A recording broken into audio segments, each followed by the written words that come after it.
حضرت سلیمان علیہ السلام شہر کے کنارے بیٹھے ہوئے تھے کہ ان کی نگاہ ایک چونٹی پر پڑی جو گیہوں کا ایک دانہ لے کر نہر کی طرف جا رہی تھی۔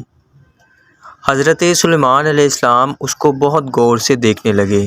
جب چونٹی پانی کے قریب تھی تو اچانک ایک مینڈک نے اپنا سر پانی سے نکالا اور اپنا منہ کھولا تو یہ چونٹی اپنے دانہ کے ساتھ اس کے منہ میں چلی گئی۔ مینڈک پانی میں داخل ہو گیا اور پانی ہی میں بہت دیر تک رہا۔ سلیمان علیہ السلام اس کو بہت غور سے دیکھتے رہے۔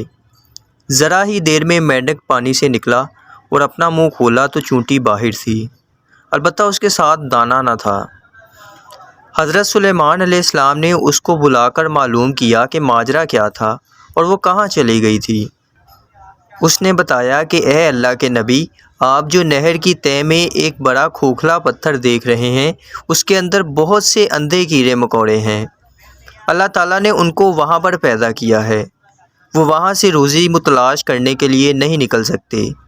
اللہ تعالیٰ نے مجھے اس کی روزی کا وکیل بنایا ہے، میں اس کی روزی کو اٹھا کر لے جاتی ہوں اور اللہ نے اس مینڈک کو میرے لیے مسخر کیا ہے تاکہ وہ مجھے لے کر جائے۔ اس کے منہ میں ہونے کی وجہ سے پانی مجھے نقصان نہیں پہنچاتا، وہ اپنا منہ بند پتھر کے سوراخ کے سامنے کھول دیتا ہے، میں اس میں داخل ہو جاتی ہوں۔ جب میں اس کی روزی اس تک بنا کر پتھر کے سوراخ سے اس کے منہ تک آتی ہوں تو مینڈک مجھے منہ سے باہر نکال دیتا ہے۔ حضرت سلیمان علیہ السلام نے کہا، کیا تو نے ان کیڑوں کی کسی تنبیہ کو سنا؟ چونٹی نے بتایا، ہاں وہ سب کہتے ہیں، اے وہ ذات جو مجھے اس گہرے پانی کے اندر بھی نہیں بھولتا۔